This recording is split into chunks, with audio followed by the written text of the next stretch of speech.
Every day I wake up and I feel so alive. I think to myself. Hello and welcome to another episode of the Cheeky Cauldron podcast, where no topic is too spicy for the pot. My name is Mai Cherie, and I am joined by my cheeky mamas and co-host, Ani Williams and Tamika Soretti. This week, we are going to continue the conversation on the Divine Mother, and we're going to dip into the sacred womb. And we're going to discuss the physical and spiritual sacredness of the womb. We have a very special guest in the studio today. And ladies, please give a warm welcome for Denise Washington, a mother, a graduate midwife, maternity support educator, and founder of the nonprofit Delivering Unto You. Ooh. Welcome. Thank you for being here. Joining us. Okay, so let's dive right in. So the womb is the gateway to all human life. So as a woman, I truly believe that my womb is the greatest gift that God has given me in this lifetime. It is an honor and a privilege I embrace with gratitude. And I didn't always feel that way. So when I was growing up and I was little, I grew up with 3 brothers. And when we were adolescents, I always wondered why I had monthly cycles where I would bleed. I also had menstrual cramps, which we all probably dealt with as well. I also had boobies and all of these things. And so I didn't really embrace like being a woman until later in life. And it didn't really happen for me until like after I graduated from high school, and then I went to nursing school, and I started to like truly understand the anatomy and physiology of a woman. And it really fascinated me. I was like, this is so exciting. And I feel like the most exciting part for me was the actual womb, which is also the uterus. And what's really cool about the uterus is that it's like this juicy pear shape, which I'm sure you know about, Denise, juicy pear shape. And it has these 3 muscular layers, which are the peritoneum, the myometrium, and the endometrium. And these layers all work together to protect the baby. Like, we were given this womb so that we could bring life, and it's like a rite of passage. And so our wombs are the protectors of life. And that's why I feel like this is a really, our wombs are sacred, and it's empowering to know that we were chosen as women to bring life on this planet. Like, I really feel empowered by that. So that brings me to you, Denise. Mm-hmm. For centuries, midwives have played a key role in assisting women in bringing life on this planet, human life. So I truly believe that as a midwife, it's a calling. There's sacrifice, servitude, dedication, being on call 24 hours a day. Yeah. So with that being said, and also a respect for the womb. So with that being said, I would like to know, when did you know that midwifery was your calling?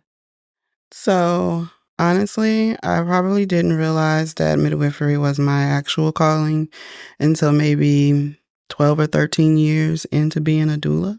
Okay. I honestly did not know that this is where I was going to land in life. This was not the plan that I had for myself. I was supposed to be a massage therapist. Oh, that's what I started studying after high school. But I also found myself pregnant for the first time right after high school. And so completely clueless. I didn't know anything about birth at 18. I asked my mom, and she looked at me and said, that was 18 years ago. I don't remember. I can't help you. And I'm an only child, so I had no siblings. My aunties didn't have any children. So I was completely like in the dark about pregnancy and childbirth. But being the person that I am, like, I need to know. So I researched and I took some Lamaze classes and thought I knew what I was doing.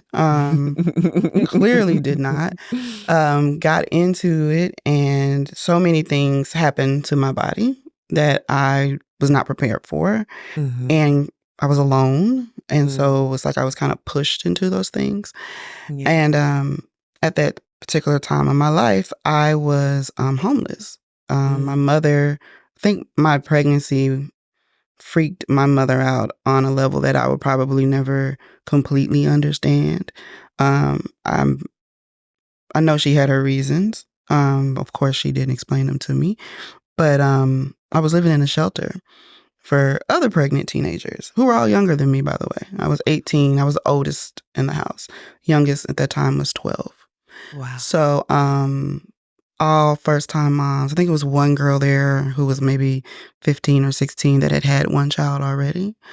So everybody else was just like wide-eyed and like, what happened? And oh my God, he's so cute. And does he always sleep like this? And all the questions. And I'm just looking like, y'all have no idea what's about to go down. And so that put me in a state of panic for them.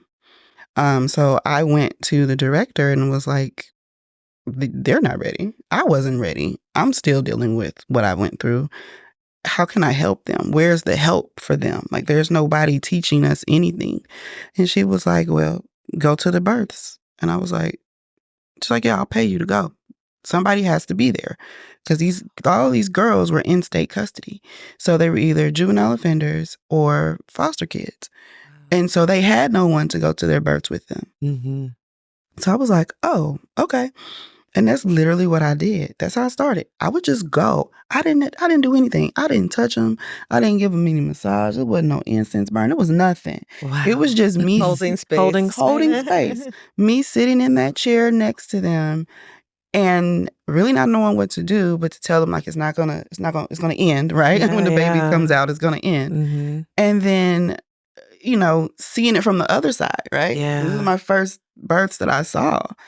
Wow. And I was like, oh, okay, this is pretty dope. Like, it was a high that I have never experienced in my life. And at that time at 18, I didn't know what I was experiencing for real. I just knew that I wanted to do it again and again. I just have to say, I love how the universe opens up your path. Oh, yeah. Right? It wasn't like you sat there and there was like, I've decided I'm going to now help women deliver babies. That was not. It was just laid out in front of you. It was. It aligned. That's amazing. It aligned. That's So such an incredible story. I got chills when you were just like, all of it. And at that age, as a teenager, getting to witness other teens give birth. Like, that's... Didn't realize it then, but... Very powerful. Yeah. Very powerful. And so I continued to do that for 10 years for this shelter. And even when I moved out, I was still having children of my own at the time. And I created my own like childbirth education and, things that breastfeeding and how to take care of yourself on a level that these girls could understand, right? Like very basic, very plain, and went to all of their births. Even some of the girls, after they like left and had other kids, they would find me. It was like, Denise, I need you there at this birth with me. And I'm like, okay. So that was like 10 years of my life of me doing that, still having children of my own, getting married. Like, you're not even 30 yet at this point. No. Yeah. Okay, go on. No, ma'am. I was 28, 29 when I decided I need to do more. I felt like being a doula was not enough. Yeah. And so that's when it was like, what more can I do? And of course, the first thought was, I can become an OBGYN. And I was like, nah, I don't want to do that. I don't want to do that. Like, once I really I looked into it, but I was like, yeah, no, I don't want to do that. And I'm like, well, what is, like, I know there has to be more. Like, it's just not the only way. For whatever reason, my mind knew this was not the only way you can have a baby. Yes, So, absolutely. What's the difference between being a doula and a midwife? Good question. Everybody asks that question. Yes. So being a doula is a support person, okay? That person is there with that mom throughout pregnancy. Most of the time, they come in around the second, third trimester, and they support them and they guide them. They let them know. They just are more like a birth professional in a pocket, right? Okay. They don't have the skills to perform, to deliver a baby, or the knowledge. They have the knowledge, but they don't have the skill, right? Mhm. And they are with the mom, supporting them, encouraging them, keeping them in their zone, letting them know that everything's okay. As a midwife, I do that too, but on a very small scale, because I'm focused on the medical needs of the mom and the baby. So my brain goes into, is this baby in the right position? Why is this baby So descending? you're actually birthing. I'm birthing the baby. Okay. So that is the big difference. But Okay. a lot of doulas go from being a doula to a midwife. Some doulas get into being a doula, like, yeah, I'm good right here. Like, I don't want that Yeah. extra responsibility, because it's a different level of responsibility once you become a midwife. So Definitely. that, when I discovered, I wouldn't say I discovered it. The way that I knew that birthing a baby at the hospital wasn't the only way, y'all gonna laugh at me, but during that time, Angelina Jolie was having her children. Okay. And there was a whole 7-page spread of this beautiful freaking birth she had somewhere in France, I think. It was out of the country. It was out of America. And I'm like, what? What is this What? wonderful? And how? She isn't strapped down in a No, sterile room. she's like in this beautiful, I don't know if it was a house or a hotel, but she's in this beautiful room, and she's surrounded by her husband, and there's, people that look like they medical people, but they're not, Yeah. in scrubs and stuff. And I'm like, wow. And so, of course, it's Angelina Jolie. I'm like, oh, she got that kind of money to pay people to do that for her, right? So I was just kind of like, it was just this quick little thing that I saw one day, and I'm like, wow, that's dope. So I'm like, I read the article while I was standing in line at the grocery store, because I could not afford to buy the magazine at the time. So, I just read the article, and I seen that she had midwives, and I was like, oh, okay. So I started looking into midwifery at that point. I'm originally from Kansas City, so each state has different laws around midwifery. And in Kansas, in order to become a midwife, you have to become a certified nurse midwife, which means that you go to school for nursing, get your RN, and then you take your master's to become a midwife. So that's what I started to do, because that was my only option in the state that I was in. Yeah. I think I started school 3 times to start my nursing. It was hard because I had 5 small children at the time, and didn't have very much support from my partner. So it was a bunch of start, stop. What is it in Texas? Do you not have I'm to about have? to tell Oh, you. you're about to Yeah. tell me. Sorry. I'll shut up. Patience. So You here for a reason. Right. Life happened. I needed to transfer. I needed to get away from my home state. And my job at the time where I worked was like, okay, you can transfer to Austin, Texas, or Fresno, California. I'm not going to Fresno because that's too far from home, too far from my mama. So I'm like, guess I'm going to Austin. Like, look, y'all, I had never been to Texas. I didn't really know much about Austin. So when I got here, I took a little time to adjust, right? Because it was a big move for the kids. It was a lot going on at that time. And so it was just like, okay, when I'm ready, I'm going to get back into it. And so I started looking at the laws and rules in Texas. Well, in Texas, there's 2 types of midwives.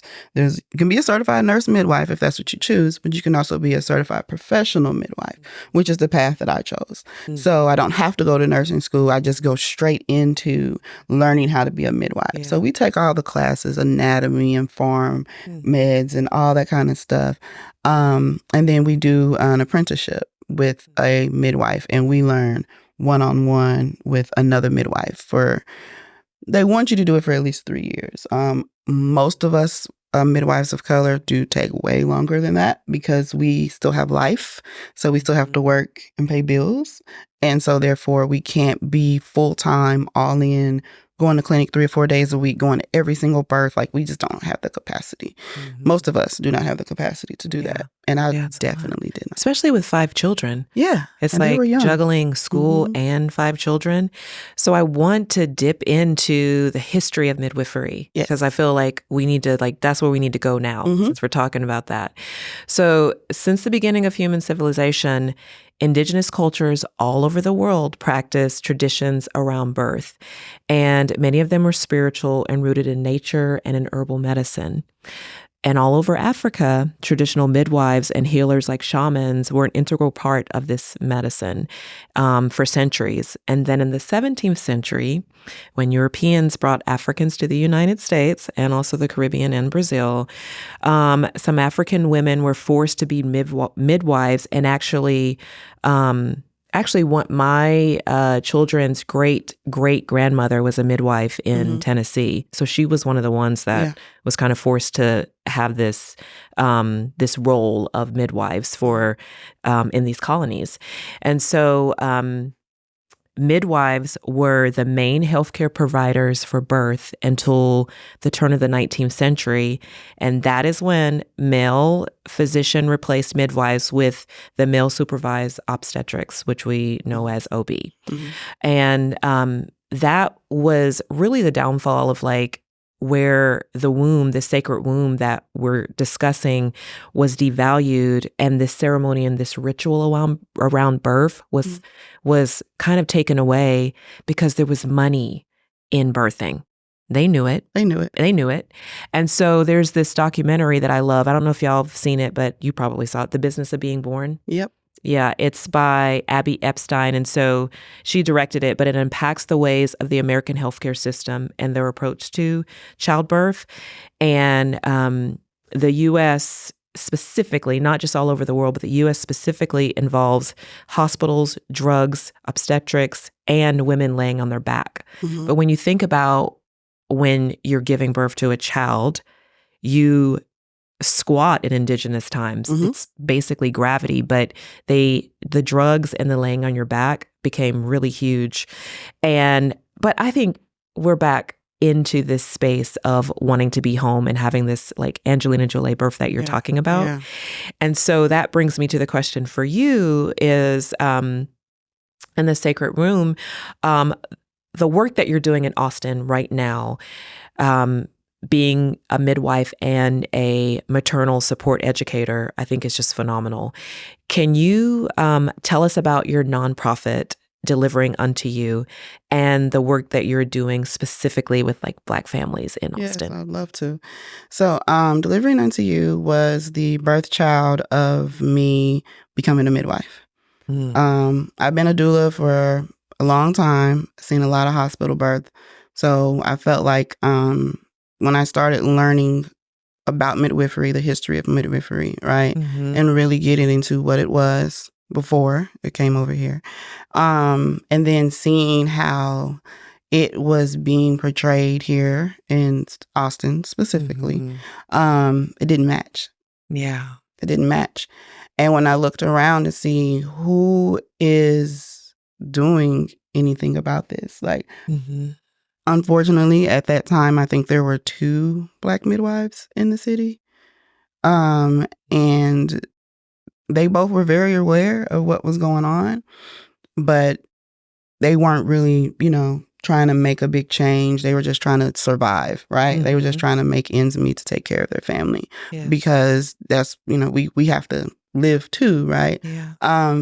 So I'm like, this is some BS. Like, I don't rock with this. And Can I interrupt you? Go ahead. And you were saying how it was being portrayed. How was it being portrayed? The way Angelina Jolie was portrayed in that Time magazine. Oh, okay. So it did not feel spiritual. It did not feel sacred. It did not feel, it felt like you can still only get it if you were a person of privilege. Okay. So, and I knew in my gut, that's not right. That's not right. So I'm like, okay, I'm going to make delivering unto you, and I'm not going to tell nobody. And literally, that's what I did. I made delivering unto you, and I didn't tell a soul. I was like, I'm going to just wait. I just want all the paperwork done. I want everything done. And I'm going to just wait until I get, further into my training and get my license. And then I'll come out and da-da-da-da-da. Yeah, then COVID happened. And so the very first thing that I did was I got a grant from some organization in California. They gave me $3,000 to buy birth kit supplies and provide birth kits to anyone who was having a home birth, because it was COVID, right? Yeah. So nobody wanted to go to the hospitals and have their baby. So everybody was seeking out midwifery. What's in a birth kit? Girl, so much stuff. So much stuff. There's gloves, there's needles, there's syringes, there's gauzes, there's the bulb syringe, there's a cord clamp. So all of the medical supplies. Yeah. And I also provided some of the linens too. Because again, I'm thinking about the people that I'm serving, right? I guess what I'm asking is, was the grant servicing the Western medical side or the ceremonial? It was ceremonial. It was definitely ceremonial. So it was getting all the things that needed. So for the women that wanted a water birth, it allowed me to buy a birth pool and be able to loan the birth pool out. Like in midwifery, traditionally, like when you go to a midwife, you pay for her services.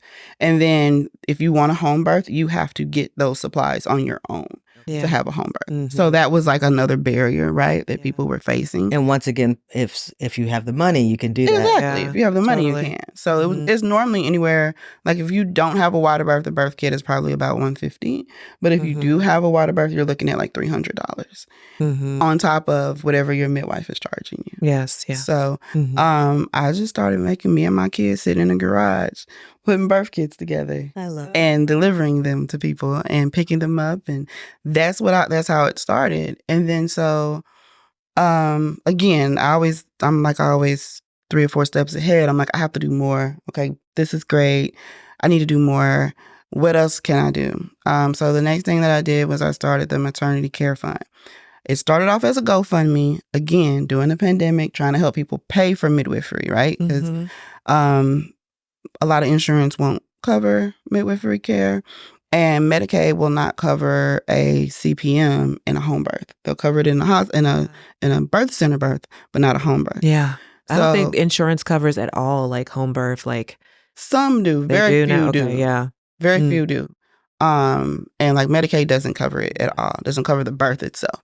So trying to help women find that extra money, right? Yeah. So I started a GoFundMe. I don't remember. It was a while ago. I think maybe $24,000 is what I made. And so I was able to give this like grants to women to pay their midwives. And so I did that for about a year. And then I'm like maybe 2.5 years now into my midwifery training.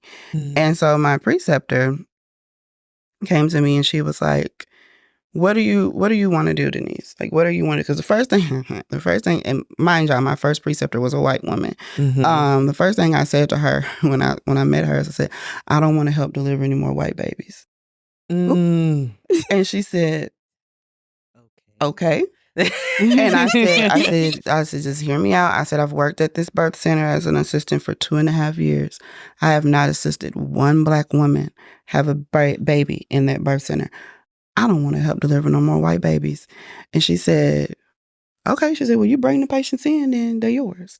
And that's literally what I did. I would find, hey, who y'all know that's pregnant and want a home birth? I got you. Come in. She takes Medicaid. Like, that is how I got through the bulk of my training as midwifery. Can we just hold space for her for a moment? Oh, yeah. Because that had to feel a little off-putting at first. It did, but she completely understood it. She was able to see the whole picture and like, wow, you're right. This is unbalanced. And to this day, like I work for her now. To this day. No, I like her. Still like she was able to kind of step outside of her own ego and herself. And, And I honored your request to say, hey, I want to help my people. Yeah. And I'm just going to say that's hard here in Austin. Yes, ma'am. To get somebody to see the bigger picture. Yes, ma'am.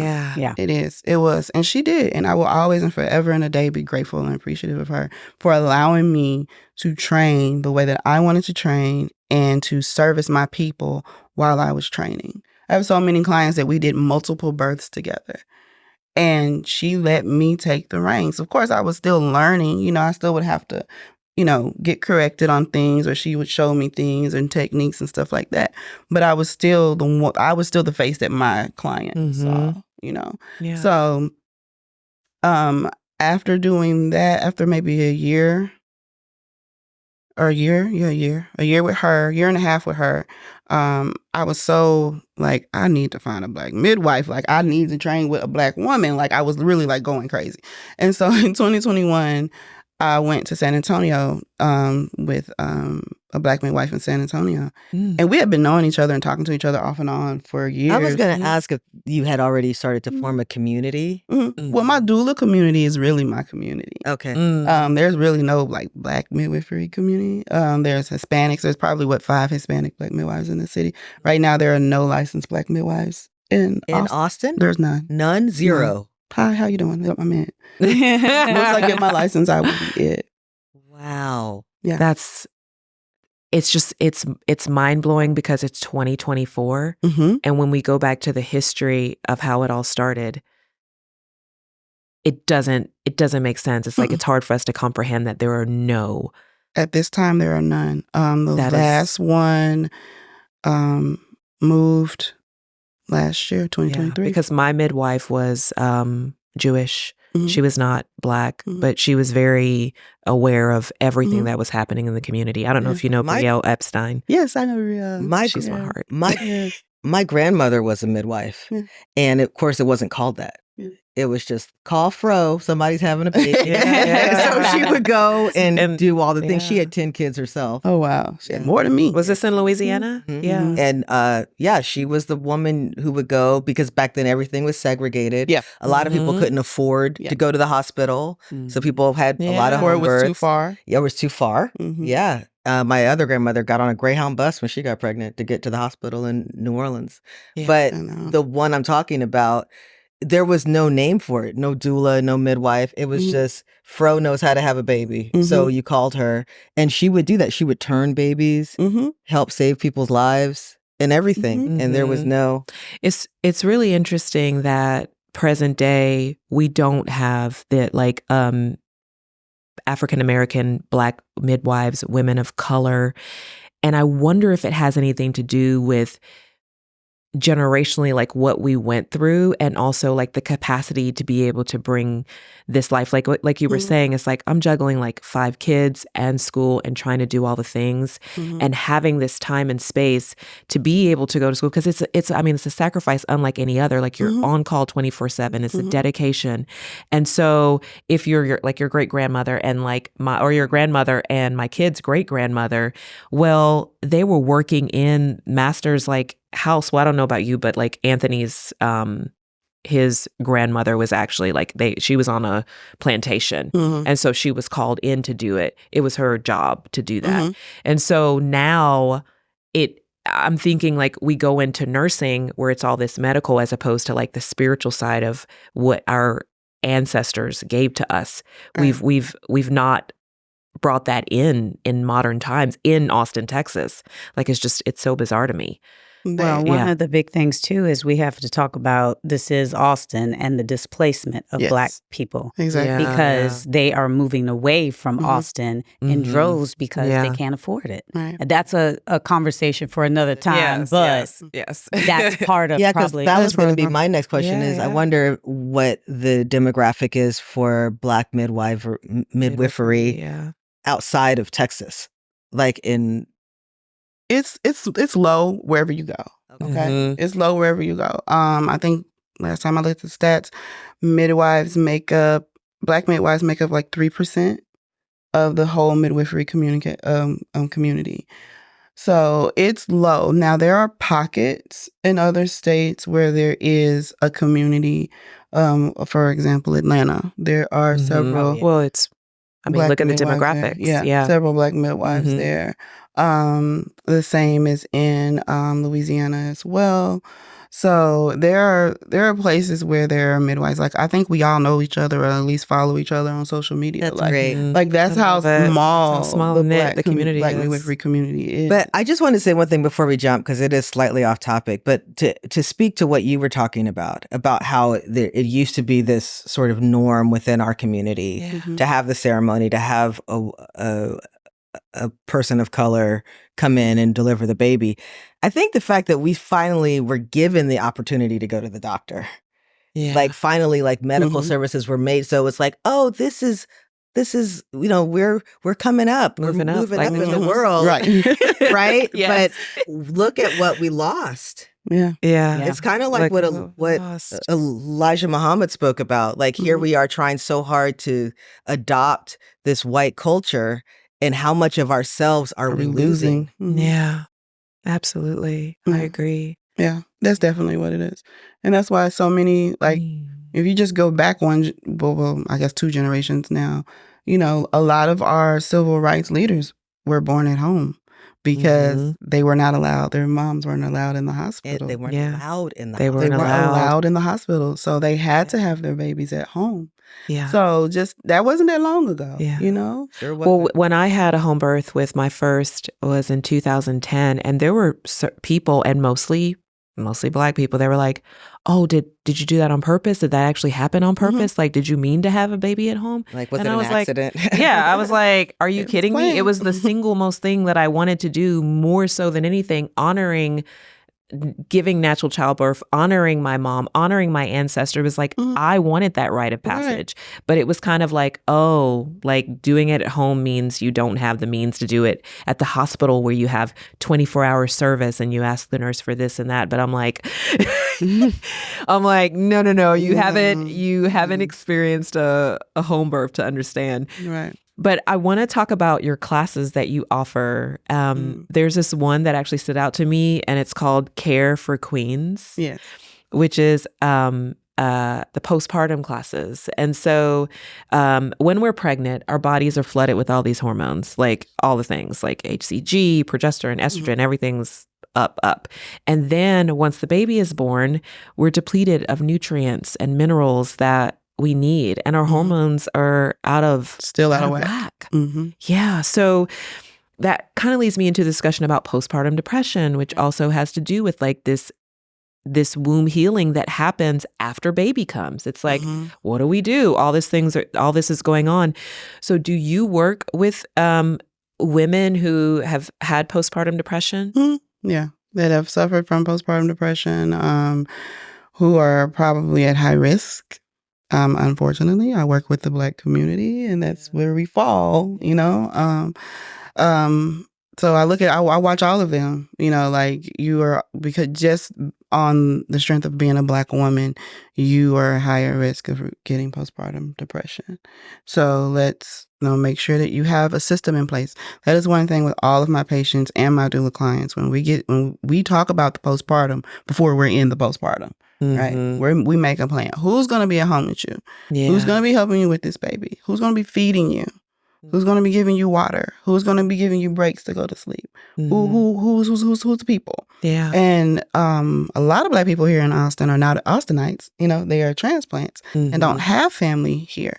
So it's like finding their village, right? It's like, okay, well, we have this organization that does this and this organization that does that. So let's piece some people in. Is anybody flying in to help you? Do y'all need help getting that set? Like literally. And meal train. The meal train. Yeah. Like just, it can be random people sending you, Uber Eats cards and DoorDash cards and things like that. So we talk about it. We talk about how important rest is. And I think just in Black women alone, when they like rest, what's that? What do you mean rest? What is rest? And I mean sit down, lay down, We gotta go. Yeah, we mamas. No. You have to rest.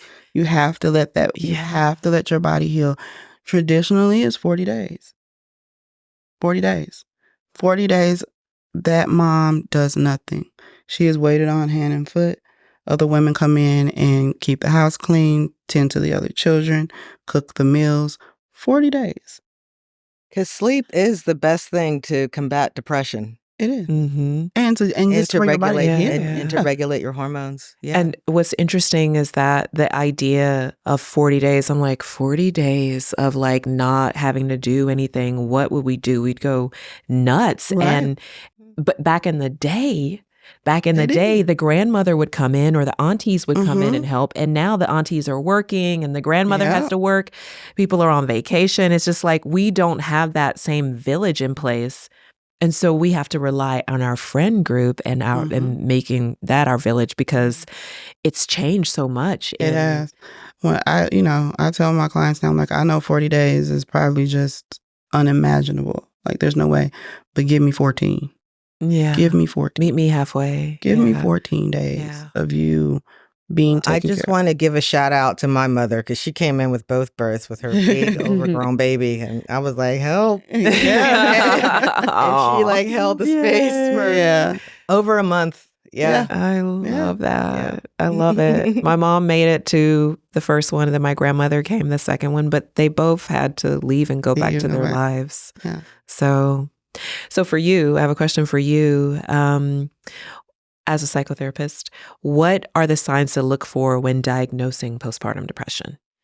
Right. So that's a great question. So it's interesting because there's baby blues and there's postpartum depression, which are two separate things. Okay. Right. So baby blues, as you know, is usually in the first couple of weeks, and it does deal with the hormones. Most people think about the hormones in the brain, but we have so many hormones that are produced in the womb, right? And so those hormones are, as you guys said, out of whack. So in the beginning, baby blues is normal. You'll be kind of down, exhausted. Your life is changing. There's an onslaught of emotions and cognitive and physiological things changing. But postpartum depression, I wrote it down because I do not have the DSM memorized. But I will let you guys know what your therapist, if you so choose to go see one, would be looking for. You have to have 5 of these 9 criteria in order to be officially diagnosed in the Western world with postpartum depression. So depressed mood, thoughts of worthlessness or guilt, sleep disturbance, change in appetite or weight, impaired concentration or memory, fatigue or low energy, psychomotor agitation or depression, or recurring thoughts of suicide or death. So you have to have 5 of those. And the onset has to be within 4 weeks of giving birth. Now, what's interesting is that in Europe, it's 6 weeks. And then there's another diagnostic that says it's 12 weeks. So I share this loosely, right? Like if you want to go and you want your insurance to cover it and all that fun stuff, this is what needs to be in place. But honor yourself as a woman and a mother. Like if you are feeling more than one of these things, go find someone to talk to and get help. And there's lots of places, there's lots of therapists and programs in place that will help you, that will give you reduced cost for your postpartum depression and can refer you out to a psychiatrist if medication is in order. But that's really what you're looking for. And if it's consistent every day, it's not like I'm feeling down today, but then my family came to visit and the kids are there and I'm happy. It needs to be this like ongoing symptomatic behavior. And the onset needs to be within 4 weeks of giving birth. So from the onset, if you don't get help, how long can postpartum depression last? Like I've known some people that are 1-2 years into having a baby and are still not completely well. I got patients like that mentally. Right now. Yeah. It can last for years. It can last years. That's what everyone is saying what happened with Britney Spears. Yeah. That her postpartum depression went undiagnosed. And now she has all this wacky behavior. Yeah.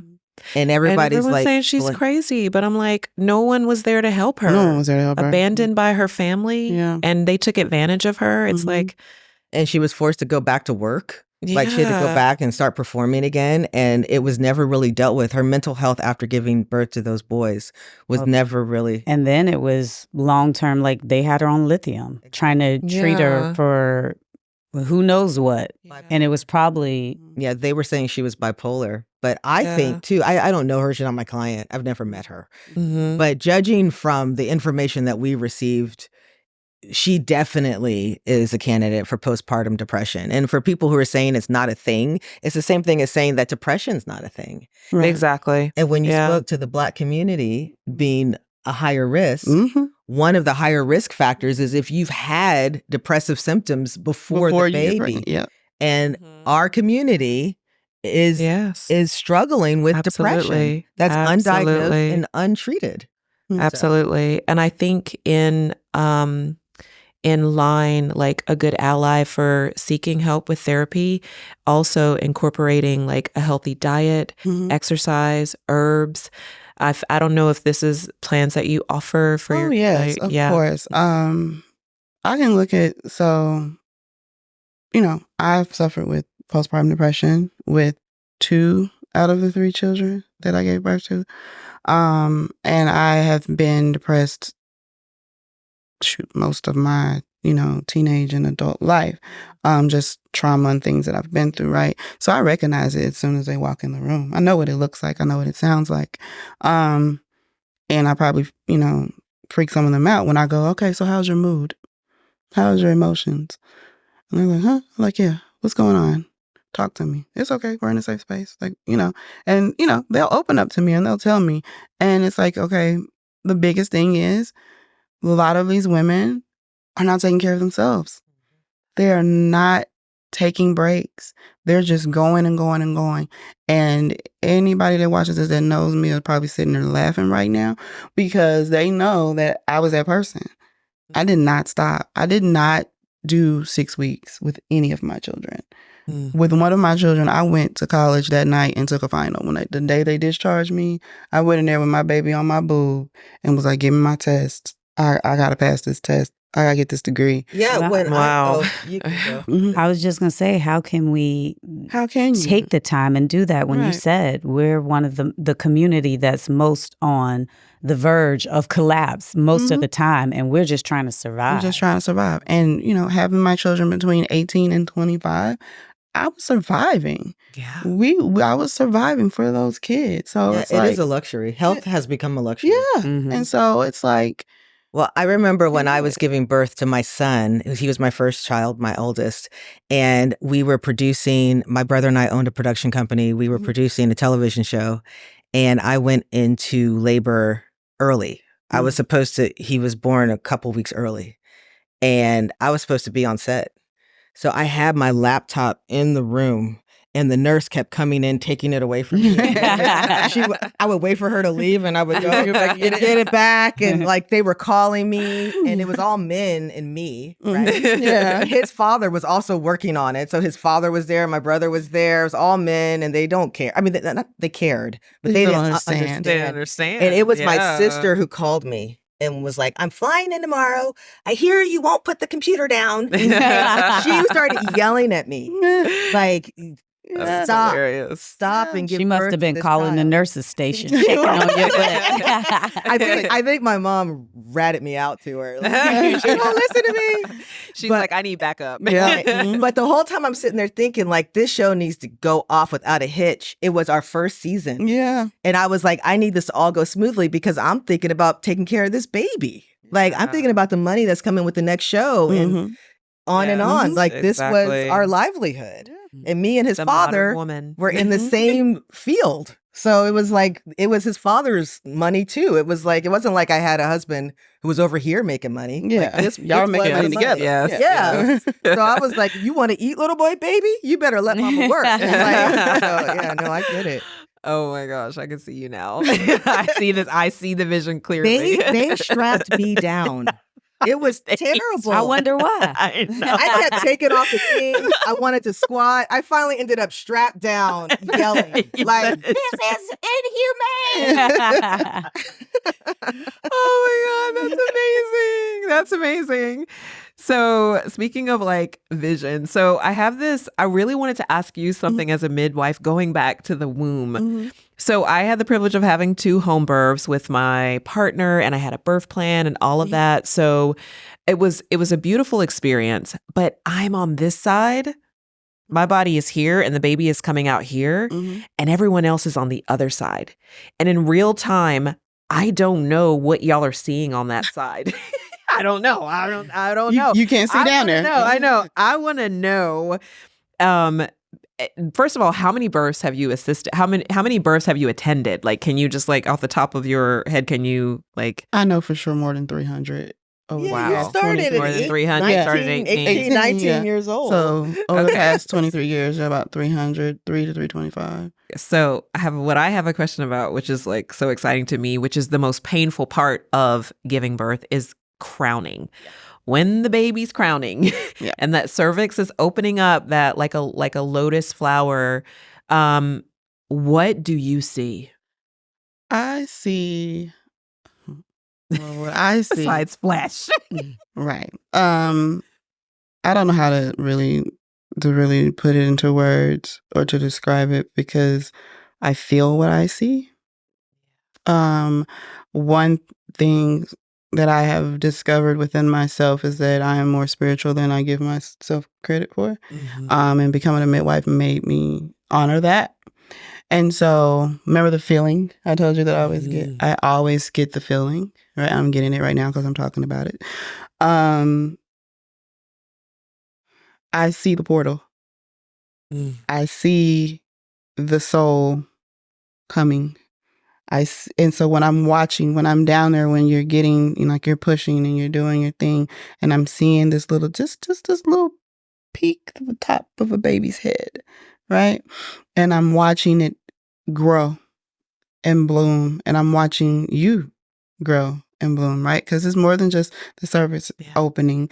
It is the whole vaginal canal, your labia, everything just blooms and grows and spreads. Some people are like really freaked out about it, but I'm not, obviously. But it opens. It opens to let this baby come through. And so when you get to that crowning, right before that little head comes out, there is this moment of it's probably only a split second, but for me, it feels a little bit longer where everything is just still. And then I have my hands there, and then I'm just like, okay, take a breath and give me one more push. And that mom pushes, and that baby's head comes into my hands. And then I just gently, the force of the contraction itself will continue to ease that baby out. And I'm like, okay, just push with it. Come on, breathe a little bit. And then I bring a baby out, and I have a baby in my hand. I don't know if you can see it, but my tattoos right here say, "These hands change the world." Because I am making an impact on the world every time I bring a baby in. So it is a beautiful thing for me to see. And I love when I don't have to do much, because if 95% of the time, birth is going to do itself, right? Yeah. That baby's going to come out. So I don't have to do much a lot of the time. Like if I have a mom that's like struggling and doesn't have a doula, I may have to do some talking and some coaching. But most of the time I don't. Most of the time I'm just like literally sitting down there waiting till I see baby's head. We listen to some heart tones and make sure the baby's heart rate is good. And, hopefully his dad or somebody is up there is being positive and encouraging, to mom. And I'm just sitting there waiting for this soul to come earthside. That's how we all, that's if you look at my website, that's my terminology. For a soul to come earthside. Yeah, slow down and say that again. For the soul to come earthside. I love that. So their soul is already there. If you, look at our womb from, medical standpoint and what it looks like the universe, So it's knowing that soul is still in the spirit while it's still in the womb. It's moving, it's kicking, it's doing its thing. But that soul is still in the spirit.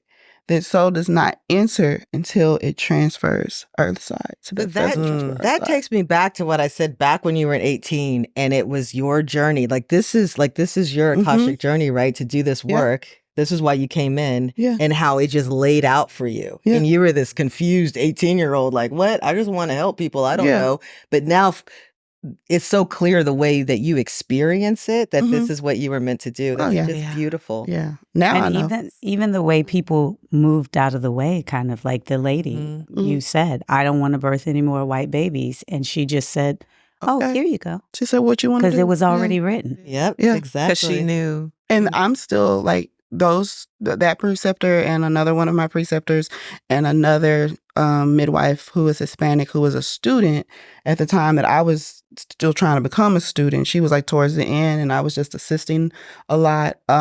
Those three women are how I'm able to still serve the community right now. Like they work with my organization. Like they're there supervising me. Just like if I was still a student, like they're there supervising me, but I'm still serving my community. And they're like, we'll do this until you get your license. But they're like, get your license, you know? Yeah, totally. Well, we really support you. Yeah. I have a quick medical question. I love where this is going, but I don't want us to fully run out of time. What happens when there is a problem? Like, because that is the big argument. I'll jump out of spirit real quick. Yes. So I always tell people when I'm at birth, even as a doula, I would jump in and out of spirit. I have this, I guess. I don't understand what that means. Okay. So I guess I like to say like I have a gift. I have to start giving myself credit for the things that I have. Yes, I have a gift. You do. Okay. I was definitely called into this. I can hear spirit tell me when something is awry with the baby or a mom. So when I'm in spirit and birth is just going great, it's a magical, beautiful, wonderful thing, right? But I can be in spirit and be like, baby's not in the right position, move her. And so I'll get up and I'm like, I need you to get up. I need you to get out of this position. I need you to rotate. I need you to sit up. I need you to lay down. I need you to do whatever it is I need you to do. I tell them what I need you to do. If the baby is not coming down, I know there's a reason why this baby is not coming down. If we call it bungee cording. If the baby's doing this, right, coming down and going back up sharp, going down, something's wrong. Okay, is the baby entangled in the cord? Is there a shoulder problem going on? Is it a positioning thing? Again, it's getting up and moving and repositioning the mom to get the baby to move. Some moms have a really tight internal os. And so it is getting the mineral oil or olive oil or evening primrose oil. I prefer evening primrose oil, and putting it in the vagina and massaging it and loosening up those sides. You know, giving that woman the hip squeeze to get that baby to dip down under that pubic. So that happens. Do you ever, I'm sorry, but do you ever send them to the hospital? Does it ever get there? Of course. Yeah. Yes. That's what I'm asking. Like, when, like, how does that work? I'm not that radical. I know when if there's a medical problem, then we just like, it depends on what the situation is. And is that already in place? Yes, like the mother place. knows. You the guys, mother it's knows. part of the birth plan. Part of the contract. The reason I'm do not asking guarantee is home birth. The reason I'm asking is for all the people who might be like, "Wow, this sounds great," but people keep telling me how dangerous it is. So I just want you to help put these people at ease. Oh, like, there's something in place to go to a always hospital. something in place. There's a hospital that we go directly to. We have one for emergencies. We have one for non-emergencies.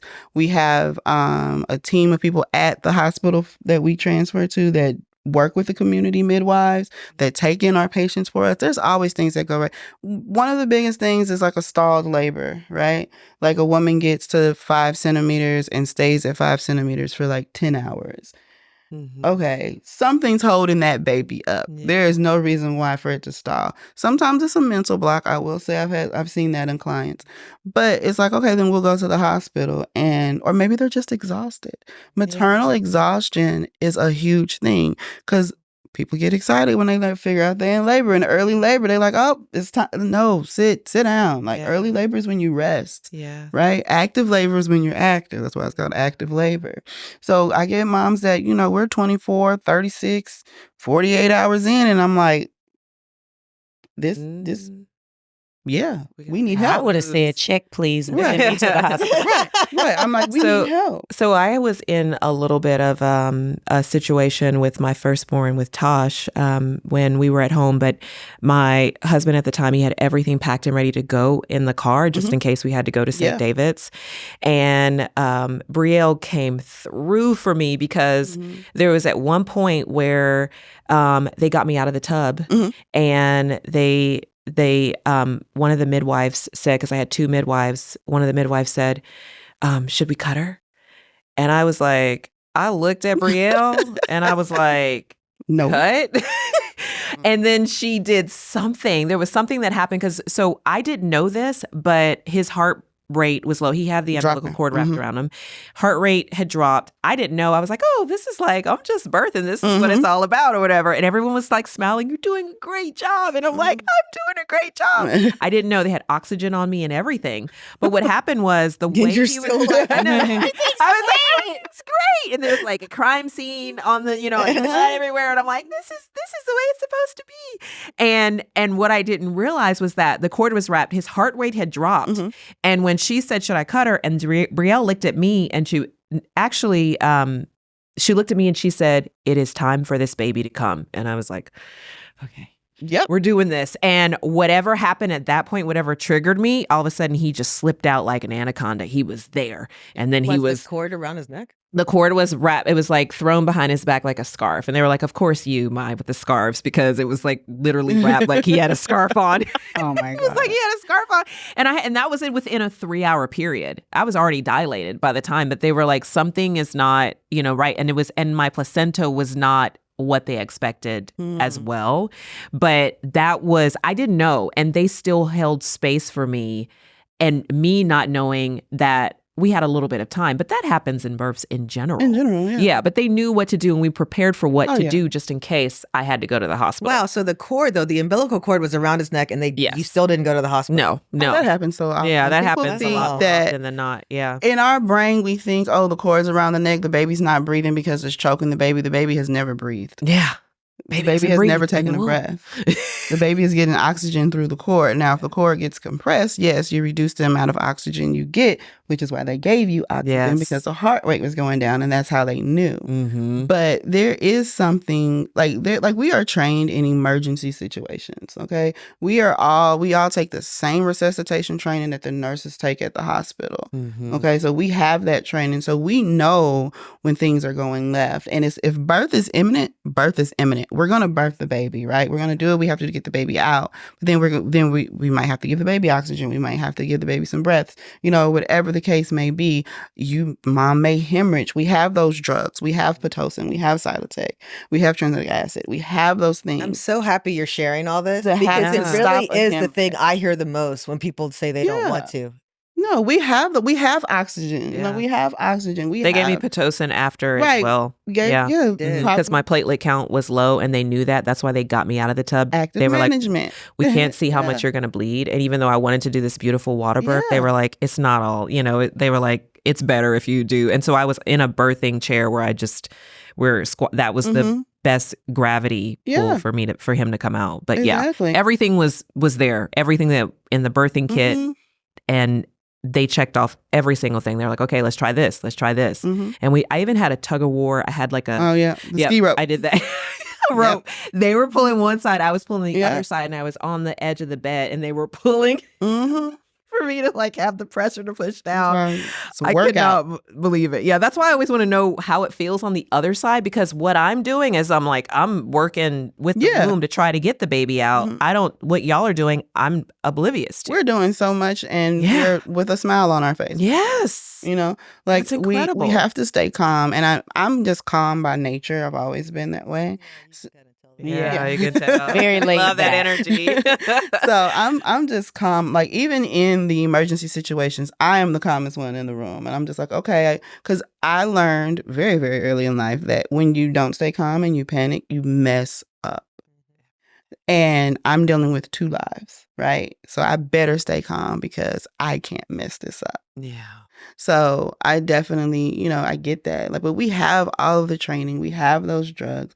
and the midwives that, practice safe practices, like we don't let things get, if we can help it, we don't let things get to an emergent state, right? Mhm. Like if I'm watching a mom labor and her blood pressure is going up every time I'm taking her blood pressure, and she not looking too good around the eyes, and she's like starting to be really, really lethargic or whatever, I'm like, I don't know what's going on, but we going to the hospital. Like I'm not about to play with with you your life. with this at all. Like, and I tell all my clients that y'all can be mad at me later that y'all didn't have a home birth. Be mad at me while you holding your baby. Yes, right? Exactly. Because the fact of the matter is that Black women are dying more than any other race giving childbirth, which makes no sense in this country. None whatsoever. None whatsoever. So I'm not trying to add to that statistic at all. I am trying to change that statistic. So no, I'm not going to sit here and play with your life. I tell every single patient, 3 pink flags equals 1 red, and we going to the hospital. And we're going to have a conversation about it. I'm going to let you know what my concerns are and everything. And in an emergency situation, I'm not asking your permission to do nothing. I'm saving your life. Well, I think that's part of the education you're giving, right? Like before the birth even happens. I think a lot of women would feel comfortable. I also had the cord wrapped around, and it was a totally different situation. Yeah. They terrified me. Oh, wow. I wasn't sitting there smiling. I was irritated that other people were. I was irritated with his dad. I was like, why are you grinning? Like they said the cord's wrapped around his neck. They called in all these specialists. That's when I got strapped down. They put the sheet up. It was terrifying. And now you're sitting here telling me, oh, that happens all the time. It happens so much. Birthing chairs. It happens so much. Was that Claude or Tosh? Claude. I mean, or is he? Wow, yeah, Claude. Yeah, Tosh, it happens and literally, like I've delivered, like that is the thing. So like when your midwife is telling you just breathe right after the baby's head is born, we're checking for cord. We're checking for cord. So if I feel cord and cord is loose enough, I just slide it over the baby's head. If the cord isn't loose enough. It was that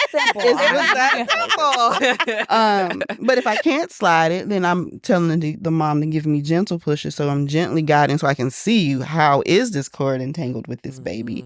And then sometimes there's a little spinning that goes on down there once the baby comes out. And then it's like, here's your baby. I've had it. Well, let's show video of us all from starting off as pregnant to baby in the arms to adult kids. Look how beautiful you are. When I was pregnant with Tosh. That's my goofball. You were 5 months pregnant.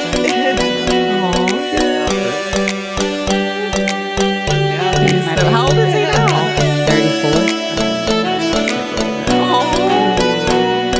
I love that. That was before I got pregnant.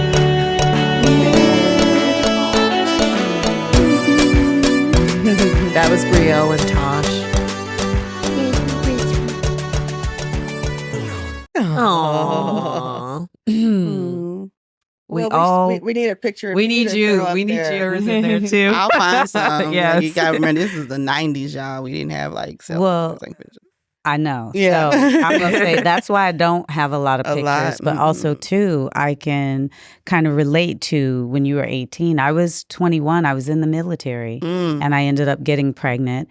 Never had any classes or anything. But because I was in the military till I was 5 months, literally, I knew I was pregnant. There was a picture we didn't post that it was New Year's Eve. And that day, I found out I was pregnant because I was throwing up. And I was like, uh-oh. And I kept telling them, I'm pregnant. And they were like, no, you finna run this PT test. And so I was like, trying not to do it. Literally went and ran my PT test, did everything I had to do, came back. And I don't know if y'all know in the military, when you do a PT test, you got to run like a quarter of a mile. You do as many push-ups, sit-ups, pull-ups that you can in a minute. I did all that and got back to the ship. And medical called me in and said, oh, you're 11 weeks pregnant. Oh, I was like, I told y'all. But because I was in there, I was in good shape. Yeah. By the time I got out, those 4 months flew by. He was 3:30, my water burst. 4 o'clock, I got to the hospital. 5:57, he was born. And I never had any Lamaze classes or anything. Wow. And the nurse was just like, she was teaching me how to breathe. Which is not how you breathe, y'all. That's not how you breathe. Back then, that is not how you breathe. And I was like, so, I didn't know much. I didn't have. And but I it speaks to what she said. The baby's coming anyway. Baby's coming, and the baby's anyway. supposed to be here. The baby is going to come. And how amazing is it that all of our children chose us? Mm-hmm. Like, we got to be mamas, their mamas in this lifetime. That is just, that's the part that makes my heart so joyful. So we got to talk about the spiritual side of the sacred womb.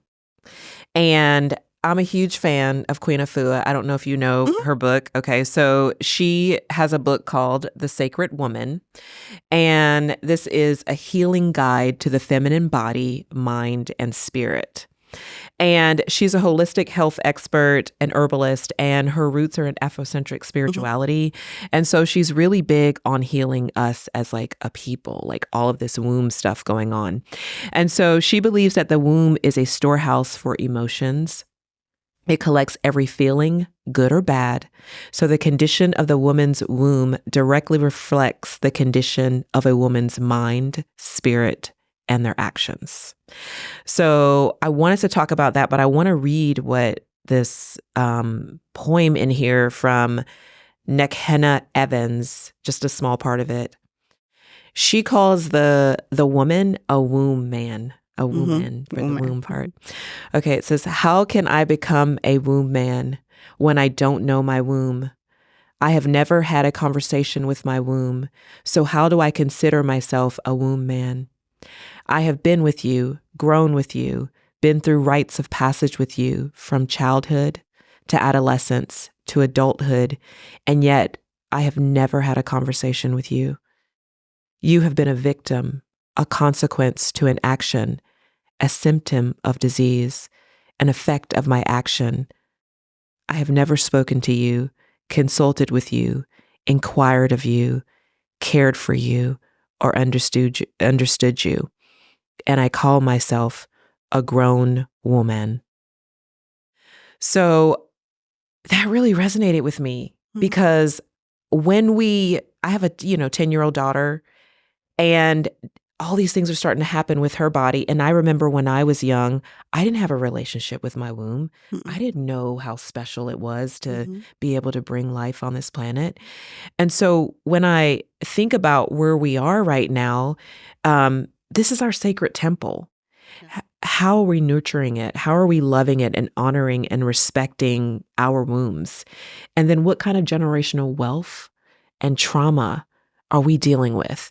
So when we think about endometriosis and fibroids and all of that, that's connected to our mental health, our physical health, and all this generational trauma that that's. So I just kind of wanted to ask how y'all feel about that in our relationship in present day with our wombs. Well, I'll start. I struggled with that. I didn't, again, same thing. I didn't know, my mom did not have the talk with me. I found out about having a period on the back of a Tampax box. That's wow. Because reading her, what's she using these for? So reading, I'm like, oh, okay. Yeah. And then when it started happening, I was just, it's happening. Didn't really fully understand it. And didn't have a relationship with it at all. It was not until having my own daughter where I was like, she's not going to have that experience. There's no way. So, having my children, becoming a doula really opened my eyes to that. So 4 out of my 5 births were natural in the hospital. My daughter's birth, I think, was the most spiritual one that I had.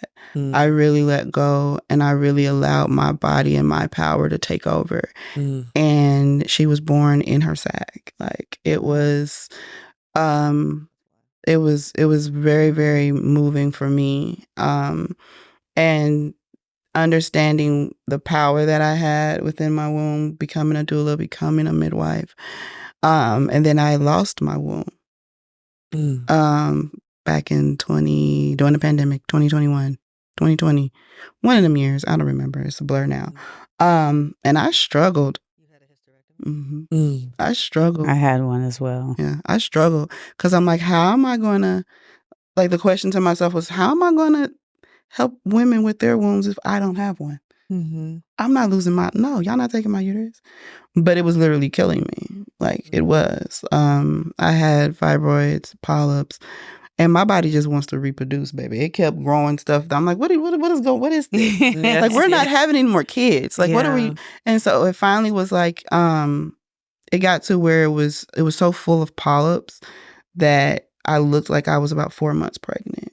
And my doctor was like, Denise, it's time. You got to. And I'm like, okay. So going through my journey, you know, I had someone say, well, that's just a physical womb. Yeah. That's just what I was going to say. Yeah, I just wanted to speak to you, both of you, and for all the women who've had a hysterectomy. When you have anything removed from your body, there's been actual scans done to show the energetic space of it still there. Yeah. So people who have a leg amputated, and you've heard of like the phantom pains and stuff, it's because the energy body is still there. So your womb, the energetic body of your womb, both is still there. Yeah. I love that. I love to think of it that way. I had the same thing where mine was killing me. Imagine me looking 4 months pregnant, but mine prolapsed. And so you couldn't, the physical body, you couldn't see it. Yeah. But it smashed my fallopian tubes, my ovaries, my and it had adhered to my colon.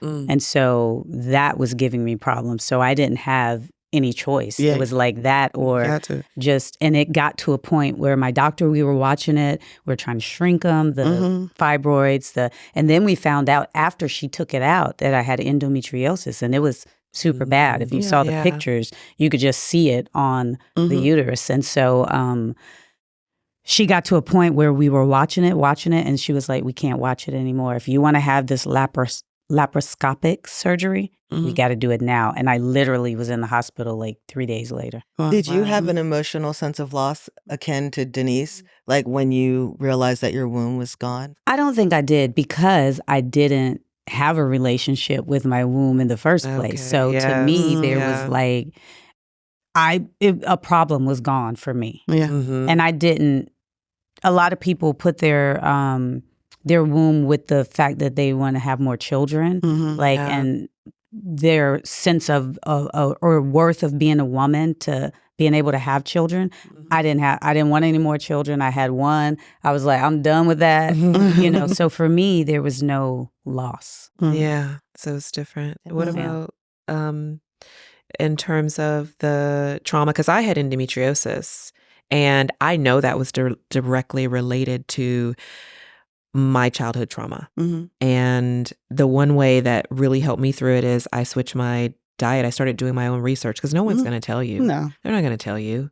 So I had to do my own research, and I found that dairy and meat actually fed endometriosis. So it's good. We were doing the vegan diet. So I was vegan for 3 years, and it changed my life. It really changed my life. I eat meat now, and I've had kids, and also having children helps with the endometrium lining. It helps to like stop that from happening. But I do believe that a lot of everything that because of this is so sacred, and it's such a spiritual part of us. I do believe that what I went through as a child had a direct effect on me having endometriosis and other issues, even really painful menstrual cycles. Yeah. And I'm really excited because next week we're going to go do a deep dive into the spiritual side. So we're going to keep this conversation going. Yeah. It's going to be great. Yes. So thank you so much. Thank you so much. You guys are welcome. It was fun. Thank you so much for being here. We are out of time. Is there anything that you would like to leave with the audience before you go? Just, my website is delivering. Everything is real simple, y'all. It's delivering unto you. The website is deliveringuntoyou.com. Facebook is delivering unto you. Instagram is delivering unto you. We are, hopefully we'll be sitting for my license here this summer. Congratulations. Thank you. So I've done all of the training and all of the hours and delivered all of the required babies. And now it's just study mode and testing.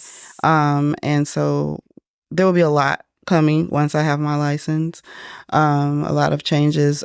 Still seeing people with the supervision of the licensed midwives that I work with. So we do. I do take patients with their supervision. We offer all paths for birth, so not just home birth. I do have birth center option and also a hospital option for those who choose it or need it. Mm-hmm. So, And thank you for you're going to end up being the only African-American licensed midwife in Austin. For a little while. Yeah. So that's what I was about to say. So it usually just takes that first one. Yeah. And then suddenly it's like, this is an option. Oh, yeah. I've already been a possibility. Yeah. I've already been told. Random people that I've never met in my life have messaged me and said, I'm just waiting on you to get your license. You are leading the path and the way for everyone. And it's inspiring. I was thinking the same thing as Ani, and there was a moment you said something about when she asked when things are wrong, and you were like, I just know. And I got the chills because I was like, divine connection, like, to the and those divine hands. Yeah. Mm-hmm. Yes. Yeah. Thank you so much. Thank you for all that you're doing in the Austin community as well, and everything that you've done to this point. And we're cheering for you. Thank you. We appreciate your time and space and all the things. I'll definitely let y'all know when I get my license because we're going to turn up for sure. Yes. All right. Cheekies. Bye until next time. And we're going to continue the conversation on the Divine Mother. Bye. Hello, I am Ani Williams, and this is your Cheeky Check-In. So we just finished learning all about midwifery and what happens with postpartum depression and how to understand it. What I wanted to check in with you now is for those of you out there who have a loved one, a daughter, a sister, a wife who you suspect has it, what you can do to support and how you can look for factors that might contribute to the problem. So some major predisposing and protective factors are any prior history of depression. So if you know that the new mommy has suffered from depression, you'll want to keep a close eye out for postpartum. Also, if they have low self-esteem or childcare stress for children that they already have. You'll also want to look for any kind of maternal pain during pregnancy. If it's been a really difficult pregnancy, this can often lead to postpartum depression later because they're already suffering from a low-level depression during the pregnancy. An unintended pregnancy, just the stress of this new thing coming into their life that they weren't planning and perhaps they're not fully prepared for. And finally, lower family income. The stress of a new mouth to feed, of all of the financial responsibilities that come with childbirth can send a mother into a deep depressive state. So these are just a few things to look out for, be supportive, and also for you, the mother, to look out for yourself. All right, until next time, thanks for listening. It's my time. I'm so alive. I feel